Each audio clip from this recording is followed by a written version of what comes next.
Alrighty. Hello, everyone. Well, this is a bit of a fun situation. I haven't done a live on YouTube for a little while, but I've been testing things out over on Twitch and doing some gaming stuff and unboxed a PS5 recently over there. But I've, of course, want to do some stuff on YouTube. So this is a little bit of a new sort of idea or framework for me. But I've got this idea of sharing things like new tech that I've bought and unboxing and just having like a general relaxed hangout or whatever. So it's so cool to see so many of you guys in the chat as I'm about to unbox my new camera that I bought. So before we head into that, I'm just going to run through the chat a little bit because there's quite a few comments and questions in there, a lot of guessing for what camera it is that I've gone for, and some ideas on X Pro 3, X-T4 20, X-T4, XH2, all sorts of stuff that's not even been released. I can tell you straight up that this is a camera that I've bought. This isn't something that's been sent to me. It's not a pre-release or anything like that, so I hope that doesn't disappoint anyone. But yeah, we are going to run through it. And I want this to be kind of relaxed and informal, really. And I'm just going to jump to the other camera and introduce Ellie over here.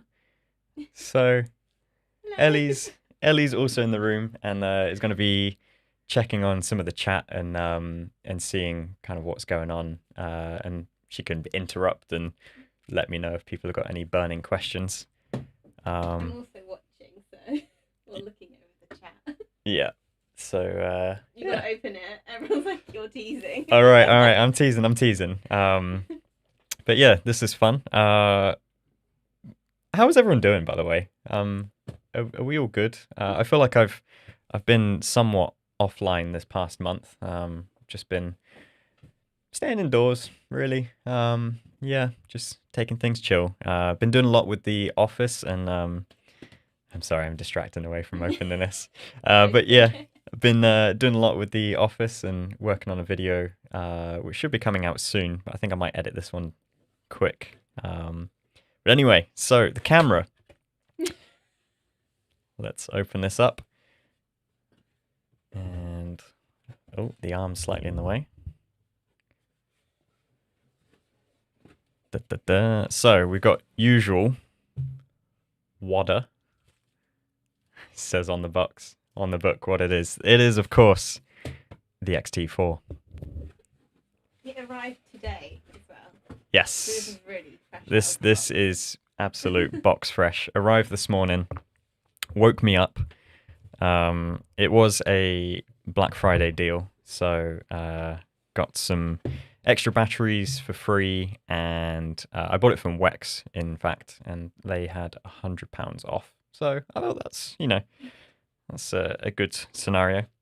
I had my eyes on getting some sort of. Sorry, someone just said, please read us the manual word by word. Oh, that is a good idea. So. Imagine. So I'm opening up this first box, and it looks to be upside down. That is a good start. Wait, what is with this box? That looks like that opens that way, right? But that was upside down in the thing. I don't know, I didn't see it.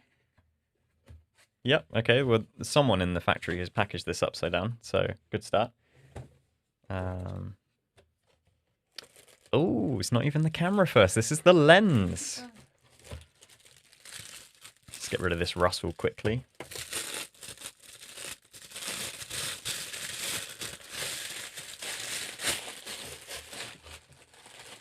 So, I've gone for the kit version with the 16 to 80 f4. This is the optical image stabilized lens.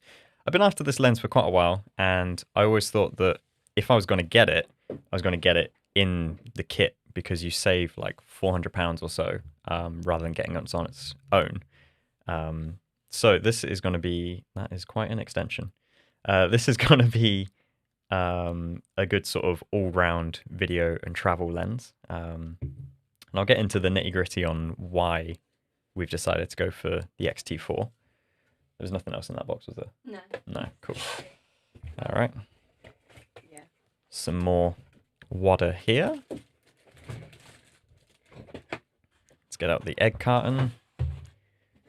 And some extra bits. I'm just going to clear the space. This is somewhat awkward box. Dual battery charger included? I'm not sure if it comes with the dual battery charger, this one. I don't believe so. I'm just going to have a quick look here. No smell verification test. Oh, we'll get to the smell. We will smell it in a moment. Looks like it's just the single battery charger. Possibly. Wait, does it even come with a charger? Does this charge over USB-C? Good point. These are new batteries. These are different from the XH1 and X100F that I've got. Right, the main event.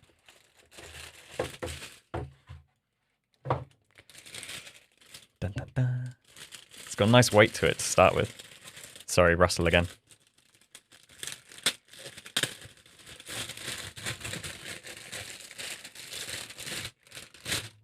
Ho ho! So here we go. This. Wait, you've got to give it a sniff now. Yeah, I will. I'm gonna sniff it. It's just come out. Well, let it breathe a little bit, you know, like a good bottle of wine. Get it oxidizing, and oh, that does smell new. Give that a whiff. Oh yeah. I can't describe it though. Well, we're not doing tasting tests, but yeah. So the Fuji X-T4. I haven't actually shot with this before. I've only ever physically held one once, and that was in August, I think, when we went to the Fuji store in London. And I must admit, previously, if I was looking to get an X-T4 or a main camera body, I was always looking at the black ones. And I saw the silver, and I thought, you know what, that silver looks really good. Like, it's a really, really nice silver. And I was very drawn to it, and I thought, well, I think I want to get a silver one if I'm going to go for one. For a long while, I was torn between the X Pro 3, the X-T4, or waiting and seeing what happens with an XH2.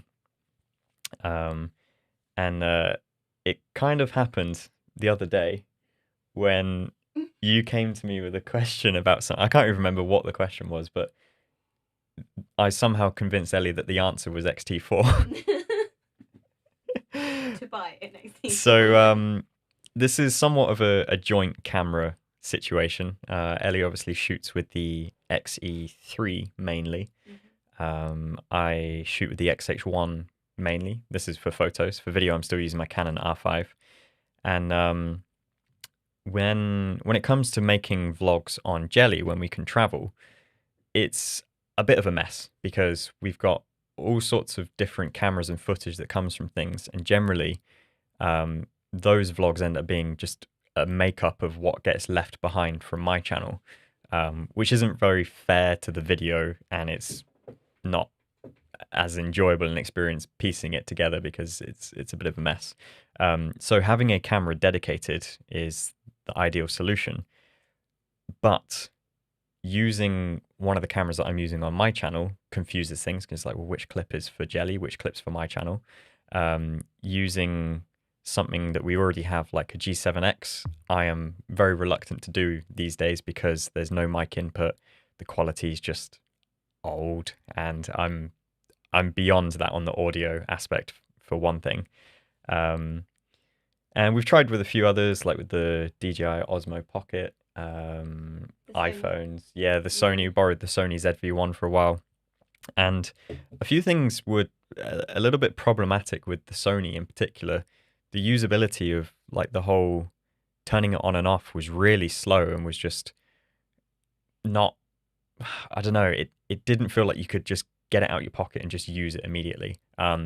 Likewise, it's another camera to be holding, whereas if we were to convert one of our existing cameras for photos into something that could also switch well for video, not distract from my channel, this is a great option. So we're possibly going to be sharing this camera. You might be shooting a lot with it because you'll be doing video. I'll do video on my R5, and doing photos might be on this. I'm probably going to steal it a lot for photos, and you might get my XH1. And then we both know how to use Fuji, so yeah, we're both very happy, very comfortable with it. And yeah, this is, I came very close to buying an X-T4 in March, if I'm honest. And when it was released, I think it was, I didn't get to go to the press stuff, so I didn't see anything like that. I was waiting until it did eventually come out to the public, but then obviously we're in the middle of a pandemic and didn't really want to be spending too much just then. So yeah, I've held off and I'm excited to be buying it. So I don't know if this is a surprise to people. I've had some comments lately of people thinking I don't like the XT series, but no, I do. I do love the XH1. I'm excited to see what happens with an XH2, but I don't know if that's coming out anytime soon or whatever. But if it does, you were potentially looking to upgrade your camera at some point. So in the course of a year or two, we're going to be getting 2 Fujis, I guess. So we're starting off with this. I'm happy. Yeah. I like the silver. Yeah, I think the silver, it's really surprised me. I genuinely didn't think I was going to be going for silver. But yeah, it's oh, it's so new. I love it. It is, isn't it? Right, so what else we got in this box? So we got this little, oh, What's that? is this a battery charger? I have not seen this accessory before. Oh, this is just the USB-C. Oh, okay. Okay. I'm going to change camera just to show you a second how that looks. So this is some sort of, like, I guess just a USB-C charger, and that just slots in like this, doing this awkward and fiddly. What?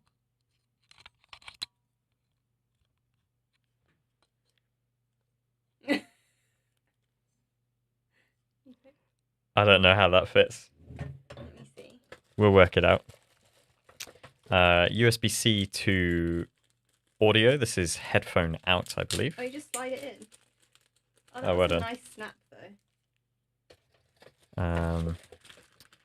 Interestingly, it comes with a chunkier camera strip now. Camera strap. So I always use my dispatch straps. So this is probably just going to stay in the box, to be honest.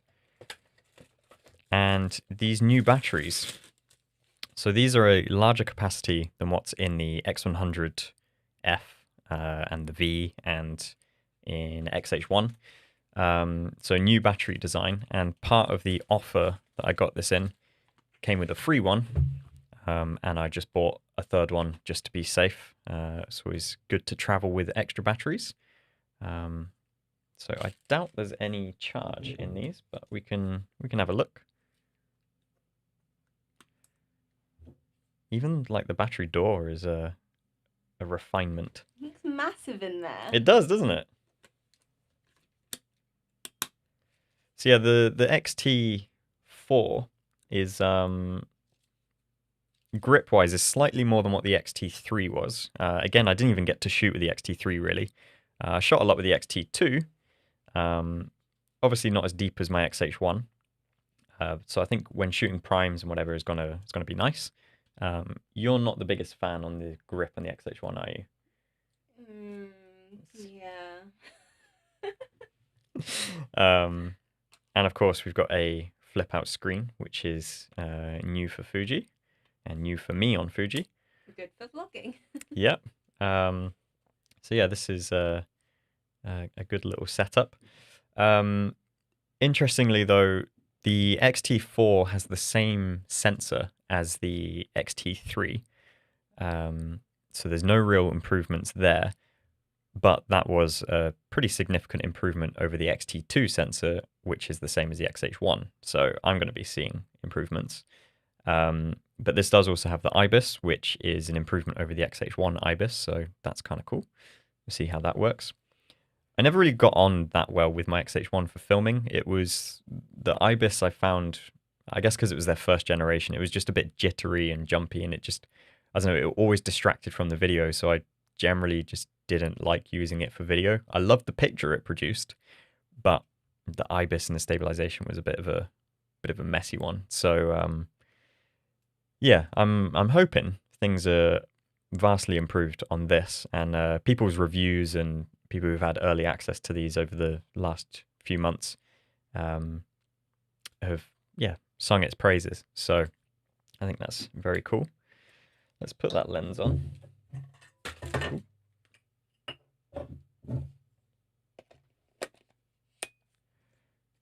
So this, I guess, will be the main sort of setup for it if we're going to be vlogging on jelly or just traveling, whatever. What do you think on the weight on that? Oh, it's actually not that bad. Manageable, right? Yeah, well, I was going to say in comparison to this one. Yeah. Oh, Yeah, the R5 is a beast in its own right. yeah, it's comfortable. I like it. Yeah. One thing in comparison to my XH1, this has an exposure comp dial. So I had been missing that dial off my XH1. The screen on the XH1 was useful, especially when the batteries were off, or when the camera was off, rather. You could see what settings you're in and other things. But when shooting street stuff, and if you're, just quickly wanting to change the exposure comp, I never really liked it on the XH1 because you had to hold a button and then move the dial. And what I found was sometimes I would do it and one of my settings was say like auto shutter speed or my auto ISO. And I'd be at the threshold of it not making a difference whether I was adjusting the exposure comp or not. So I'd do the setting and I'd look and I'd be like, well, did I set that or not? Or I'd pick up the camera forgetting that the exposure comp was set. So I'm looking forward to having that back as an actual dial. A big fan of that. Am I going to miss the top screen? Probably not really. Yeah, there wasn't really too much in there that I would miss. One thing I may miss from the XH1 though is the shutter design. I actually loved the more modern design of the XH1. Of course, this classic Fuji style is great, but yeah, I guess it's just compromising between them. And if we turn the camera on, looks like there is no juice. All right, I thought that may be the case. So maybe we can just plug that into the USB-C charger that we've just got on the side. Can you grab that one just over there, please? Oh, Is that going to reach? Maybe I'll just take the Mac one. Oh no, that's connected in. Oh, that's not going to work. Okay, we'll just do that. I'll just read through the chat a little bit. yeah, there's no question. Yeah, let's see what people are saying. So I'm going to do this in reverse chronology, and I'll scroll up. But yeah, X-H1 versus X-T4 video. I will probably. I doubt I'll do like an actual sort of comparison video between those directly. It'll probably be a case of making comments and talking between them in some sort of vlog. So that could be, yeah, when we go out shooting. As I said, I didn't film a huge amount on the X-H1, so mainly my comparisons are going to be talking about it from a photography perspective. But I am hoping to use this a lot for video work on Jelly in particular, and just, you know, playing around with things. It's not going to be my main video camera. It'll probably be your main video camera, I guess. Yeah. But yeah, I'll definitely make some comments and whatever. But I don't think I'm going to make a specific video. I'm not sure I'm the biggest fan on doing those camera versus camera type videos. I don't really know if it says a lot when you do them. Good to see the new batteries are well rated. And yeah, some comments on the grip. So I did always buy a battery grip with new cameras. In fact, my R5 was the first camera in about 6-7 years or so that I haven't bought a battery grip. Let's just move that out of the way. Yeah, so I had the battery grip on my Sony, on my X-H1, but I just kind of stopped using them, if I'm honest. Yeah, so I don't know. Glad to see that they are good though in terms of the battery life. Is this one made in Japan? Let's have a look.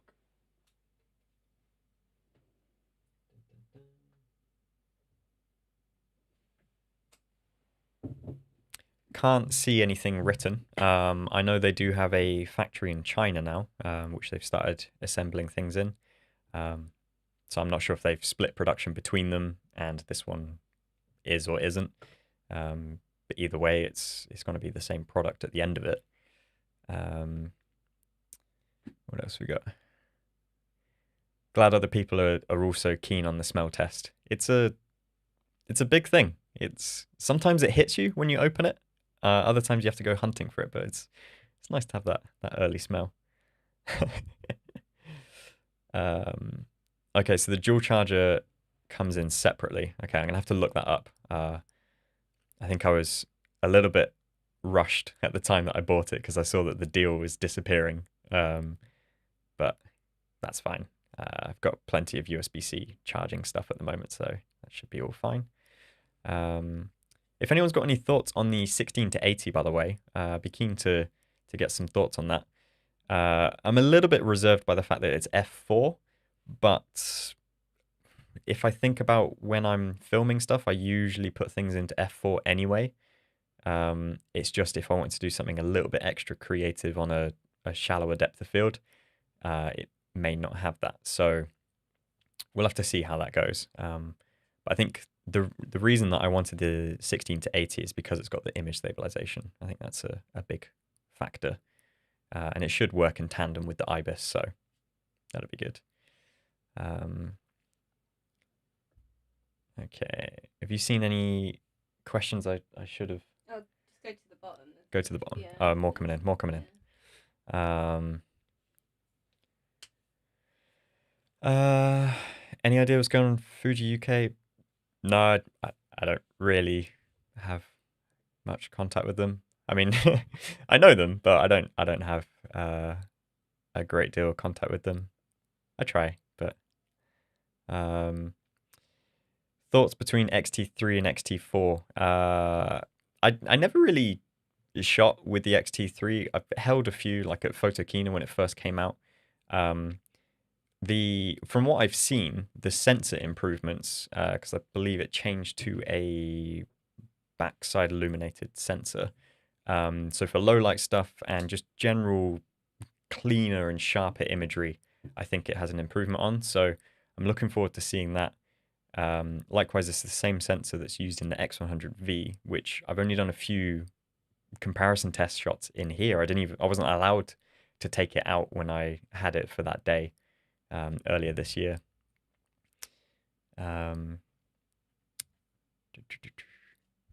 Okay. Yep, good thoughts on the 16 to 80. When zooming in, the frame jumps all over the place. Focus completely lost. It's not parafocal, but still. Oh, interesting. Okay, I'll have to experiment with that. So you're saying that when you're filming with it, zooming in and out kind of throws the focus off. I guess it breathes it and then some. Interesting. Is that using autofocus or is that when you're doing manual? Yeah, because I'll probably be using the manual override a lot of the time. But if it physically is changing the optics as you zoom in, then yeah, that is a bit of an issue, isn't it? We'll have to see what happens there. I guess generally when I am filming, I don't zoom in. The clips that I use, I don't use the bits when it's zooming. I zoom into something, reframe, and then film. And then even if the clip is still running, I'll then zoom out and reframe and do something else. And when I edit, I never take that zooming bit. So if that's the bit that's the issue, probably not going to have that affect me. Okay, well, good to know. Thanks for the tip though. I'll keep a lookout on that. Someone said we still find the X-T4. I think I'm keen. It's on my horizon as an idea. Who knows when that's going to come out? The X-H1 was probably the most understated Fuji camera. They marketed it really weirdly because they positioned it so heavily as a video camera, like the marketing wise. And so a lot of people didn't buy it because they thought, well, nah, I'm not doing video. I only do photography, so I'll get the X-T2 at the time. And that, I think, really hurt them because the X-H1 is a fantastic photography camera as well as a great picture for the video. Usability-wise, I think it had some issues on video that threw me off anyway. And then, so that came out March 1st, 2018, and the X-T3 came out, I think, September or October 2018. So within 6 months, they kind of confused their lineup of which was the flagship and which wasn't, and brought some good features over from the X-H1 to the X-T3, but then left some of them, like the IBIS, and it just really confused things. So I think this X-T4 has clarified that of saying, okay, X-T4 is going to be the flagship on the T line, and then an X-H2, whenever that comes out, is probably going to bring some even more that will bring that back to being a flagship all-round hybrid. But when that happens, I don't know. I got no idea. I got no knowledge, no insight on that. I think they're working on one. It would be a shame if they cut it off because I do enjoy the deeper grip. I think it's a lovely camera to hold. People have been asking about your opinion on the XS10. I've not held one or seen one in the flesh. The way that I describe it or look at it is it looks like an XT30 in terms of its positioning in the lineup, but in an XH1 silo or channel rather, because it's got that deeper grip, but it removes some of the dial aspects that we're used to on classic Fuji designs and goes with the regular PASM dial on top, which I think is actually a good thing because it opens the doors up to other people who are coming from different camera systems and they're interested in Fujifilm, but they're a little bit intimidated by the dials or they don't want the dials. They prefer to have a program aperture shutter mode. So I think it's a good crossover. It's not a camera for me. I have no real interest in using it, but I could recommend it to people who have those reservations about the dials. I keep saying any travel videos coming. Oh, well, to make a travel video, we need to travel. Um, I am desperate, desperate to travel. We both are really. We're just waiting patiently, and I think the first place that we will go to when we can is going to be Japan. And I'm keen to go for a long sort of duration. I've got some plans and a few. Well, I mean, we had to cancel a trip earlier this year, so some of those plans are just postponed. They are evergreen plans, as it were. So we should be able to make those videos and that sort of content when we next arrive in Japan. We just don't know if it's going to be a winter scenario or a summer scenario or how it's going to play. And then I've got some extra plans and things that I've been working on that I am desperate to do, more in the line of the Japan Rail series. So I really want to make a second series of that. Sorry, someone just said Japan about to be hella packed after COVID. Yeah, they've That and Olympics. I don't know. We'll have to see. at the moment it's a little bit of a haven, isn't it? So I have to be responsible on it. We don't want to contribute to that and ruin what they've done so well at preventing, but I don't know. Especially with the new Nintendo theme park, yes. I really want to go. When does that open? Is that It's in February, I think. okay? Cool. Yeah. But still, I don't think Japan's letting anyone in until April, last time I heard. So Yeah, it's I'm checking the FCO website a lot. That's the UK's Foreign Commonwealth office. Gives all the travel advice and whatever. So yeah, we will see. But yeah, I want to do a second rail series. We've planned out some routes and other stuff, and I really enjoyed making the last one. And I think now that that original series is out, there's a bit of an idea and a precedent of what Japan Rail series means. So when it comes to doing another one, hopefully, if you enjoyed the first one, you'll be keen to see the second one. And I think that will work. Likewise, the Made in Japan sort of documentary type film that we made last year, easily the best and our favorite project, right? 100%. Just so much energy went into making that, and that was right at the end of last year. Took a couple of months to edit everything and what have you, but it got us so excited for the start of 2020 and plans to do another of that style, bigger and better, and working on that as like a bouncing board. And everything, of course, just fell flat on its face. So that was really disheartening because it felt like the trajectory on what we wanted to make was there and it was reaching that level. And we just had to wait. And it's just on pause. And it's just, as I keep saying, we're waiting patiently, but it's those are the types of projects that we want to be working on a lot. And just keen to do a lot more like that. I still love making vlogs and going out and documenting the photography days and whatever. But it's difficult to do time and time again because it sort of becomes a similar sort of formula. And as it stands at the moment in London, there's only so many times I can make a vlog that is, hey, it's nice to be out with the camera again. It is nice to be out with the camera again, but yeah, it can be taxing. We've had difficult on inspiration and whatever, but it's always great to have the response from you guys. So I appreciate everyone, yeah, joining in with that. It's a bit of a ramble, but Couple of questions about Warzone. Warzone, yeah. Been playing a lot of Warzone. I've spent. I'm just gonna turn that light down. I feel like it's a little bit bright actually.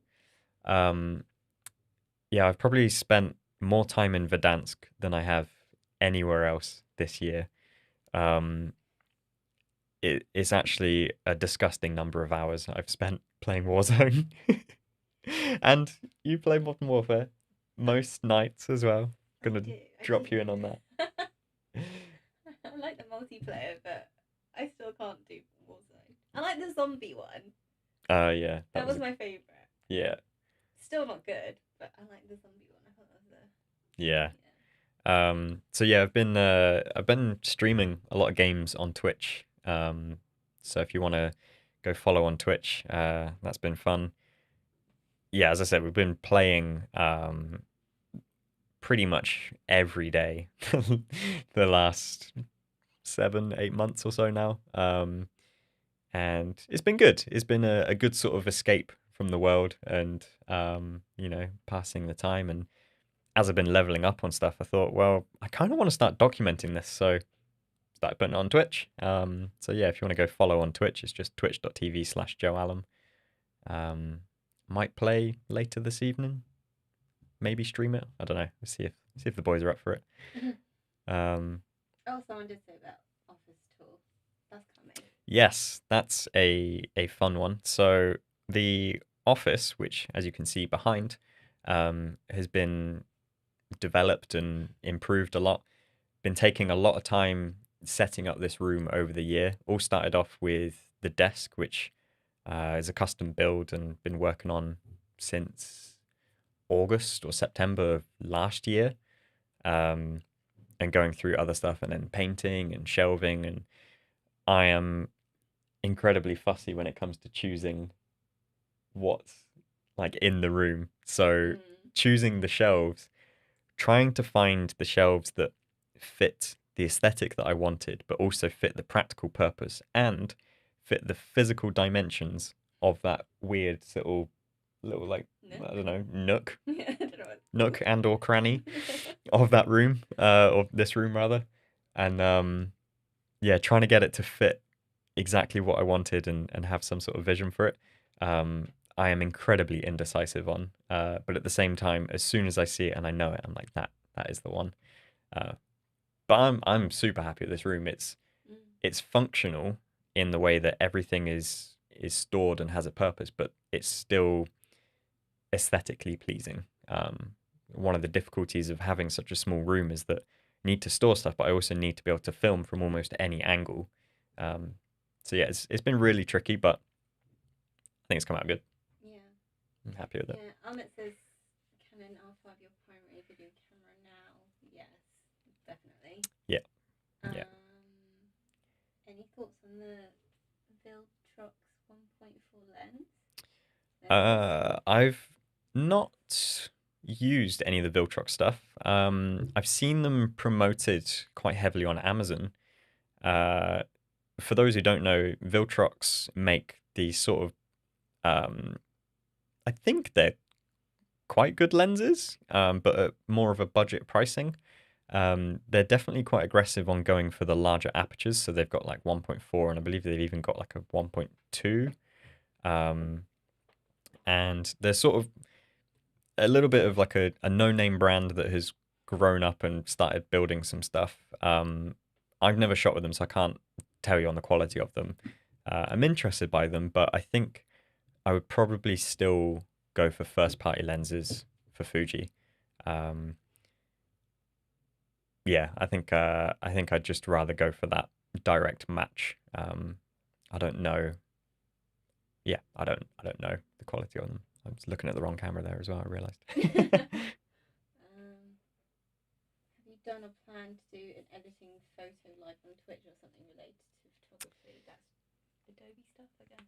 Yeah, so that is definitely one of the plans. So as I've been doing these live streams, let me run you through the reason for it. So it started off where I started doing some Adobe Live stuff on Behance, which is all on Adobe's channels, and that's been a lot of fun to run through some workflows on creative stuff and sharing my edit process for both photography, video, and that has then grown into a hosting role of being able to host other people and creatives and share some of their work and get to know their workflows, which is cool because I've got a series of friends all around the world who are very creative people, and I'd love to see their workflows and share it with the Adobe community. And some of those people I've met because of this YouTube channel, which is a cool little circle. So in fact, all of them that I've hosted so far is all met because of the YouTube channel. They're viewers that have reached out and we've become friends and whatever. It's just a cool little community, and it shows the cyclic process of this. So yeah, I've been hosting a lot on Adobe Live, and it's got me thinking that it's the type of thing that I'd like to do on this channel, to share some of my workflow and processes. The benefit with Adobe is that they have a set schedule. They've got a producer who does all the sort of like background editing and whatever. So it makes it very easy to focus on the hosting and the demoing aspect without all of the planning and prep. But it is something I'd like to transition to my own channel. Doing the Twitch streaming has just been a way to practice and to learn about the whole broadcasting setup and how this all works, and test the audio. And hopefully, I'm not monitoring right now, I haven't got my headphones in, but hopefully the audio sounds good and clean. And yeah, just to do all the switching, some fun stuff like having a on-screen graphics and profiles like this. If I was doing the PS5 work, then I can have the 4x5 picture-in-picture mode and all sorts of other things. So yeah, it's a lot of fun. I've built a whole setup. Sorry, I have to be closer to the mic. But no, I won't be starting a Twitch channel. I'll just be going on Joe's. Well, you could do Switch on Twitch. Could set up. So I got Ellie a Nintendo Switch earlier this year, and that's a whole different style of gaming. For me, when I'm gaming, I either love intensely sort of serious and realistic games, which is why I love things like Warzone. I love the mechanic to it. It feels very realistic in terms of how games can be realistic. Or I love things like Crash Bandicoot and Little Big Planet and those types of games. So Nintendo Switch fits more into that category, I think, a little bit more of like a party mode, but could get you streaming on it. Yeah. We'll see. We're just gonna twist that arm a bit more. Hopefully get it going. Oh, Borderlands, yeah. Some people have mentioned that to me before. I've just never given it a go. Be keen to. How am I finding the R5? So we were talking about this earlier, actually. So obviously this is new camera day, X-T4, setting up, charging right now, and it feels very exciting and fresh. I'm very happy to be testing and using a new camera. But the R5, which I bought earlier this year, I was so excited for when it was announced and launched, and I pre-ordered it. But as it arrived, the day that it dispatched was when all of the people who got early access, who've got the press contacts or whatever, they started releasing reviews, and generally not very good reviews because of things like the overheating and whatever. And it just really threw me off. It ruined new camera day for me, because I received the package and I was like, well, am I going to keep this or am I not? And I spent a good 2 weeks or so just umming and ahhing. Like, I went to and fro, deciding when to keep it or return it. As it turns out, all of the use cases that I've had, even sitting down in here and filming for continuous durations and whatever, I've not come across those overheating issues. They've just not affected me. And out vlogging, it's not affected me. But the picture quality, I love so much. It's just butter. It's just so good. The lens is, yeah, premium quality. I really love it. I can notice the softness yet the sharpness, if you can understand that, in comparison to my GH5 and the Lumix lenses. Yeah, big fan of it. Definitely.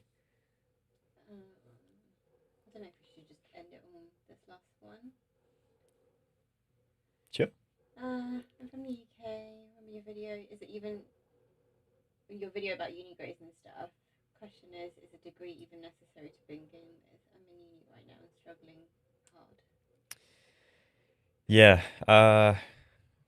I feel you. In uni right now. Is a degree worth it? Yeah, I really do feel for students this year. This year in particular is extremely tough. To be doing a lot of remote stuff and essentially missing what I would say the biggest aspect of going to uni is, which is the physical networking, the people that you meet and the creative connections you meet through either classes or housemates and their classmates, and just the bubble of creativity you have from all being in the same area is huge. So to have that somewhat removed this year is difficult. That being said, the other major benefit to a uni degree, forget the actual paperwork of what a degree says at the end, but the experience you get and the sort of tutoring you can get from your lecturers and whatever, and just being able to really press their experience and dive into what knowledge they have is extremely valuable. But looking back, one of the things that I maybe didn't appreciate as much at the time that I was at uni, but I really like admire and appreciate now, is just the chance to play. So when you're at uni, you can work on briefs that you can pretend to be commercial if you want. You can pretend them to be artistic, and you have the freedom to play and to just experiment and really just test things out, and just don't be afraid to see things fail because it sends you in some direction. That is a hell of a lot harder to do when you're being paid by a client, because they don't want you to fail. They're not paying you to experiment and to play. So being at uni and having that opportunity, definitely don't take that for granted. And if you're in a situation where a lot of people are this year, where they're having to work remotely, I'd say that is just the biggest element to focus on, is to just focus on the play and experimenting and whatever. Yeah, so I feel you. Is uni still worth it? I think there is still an element of value in it. With the rates and prices going up, especially in the UK, it becomes harder and harder to justify it. But that element of play and the networking, getting to know the people. I mean, so much of my work over the years has come from word of mouth, and that's just people that I know have recommended me because they knew what it was like to work alongside me on projects or whatever, and they want to work with me in a commercial aspect. So yeah, it's tricky. If you're not making the most of that, that's on you, really. So I guess focus on play and networking, and best of luck for this year. There's still a few comments coming in. I'm aware that it's going to be getting close to making some dinner, and also you need to set this up. I do need to set it up, and we've also got some plans that we want to kind of film a few things for Jelly this month. You're watching a lot of people doing Vlogmas. I'm not going to say we're going to do Vlogmas, but No, just be a bit more active. But I guess I wanted to test this out because we're going to put up a Christmas tree. So you're just itching to go and play with it, aren't you? yeah, and I want to put the tree up. Okay, yeah, we're full on December now. We're allowed to put the tree up. It's not the most exciting tree, unfortunately. It's the same tree we've had for about 10 years. Tiny little one, but Yeah, but this is fun. yeah, no, this is I fun. liked this live. I definitely want to do some more live streams on things, and I'll definitely be posting those on my socials whenever I'm planning or announcing them. Hopefully I can do it a little bit more in advance on stuff, and maybe run through some more editing things. I recently picked up Capture One, so I'm going to test out what it's like editing on Capture One, potentially port over and convert some presets. I know there's been some requests for that, and thanks for the reminder in the comments the other day. So yeah, that could be a fun thing to test out and hang out with live. Likewise, I want to do some interview type things and kind of plan like a bit of a video podcast idea for next year. And we'll see how it goes. But I may be on Twitch later this evening playing some games. I don't know. I've got some editing and play to do with this X-T4. Thanks for the super chat, by the way. I appreciate that. K-Dub, that's much appreciated. Thank you. All right, I'm going to wrap this up. But thanks for everyone for joining. And thanks for moderating the comments, Ellie, hosting. And we will see you in another one real soon, hopefully, and some videos, X-T4 and whatnot. All right. Cool. Enjoy it, everyone, and I'll catch you real soon later. Bye-bye.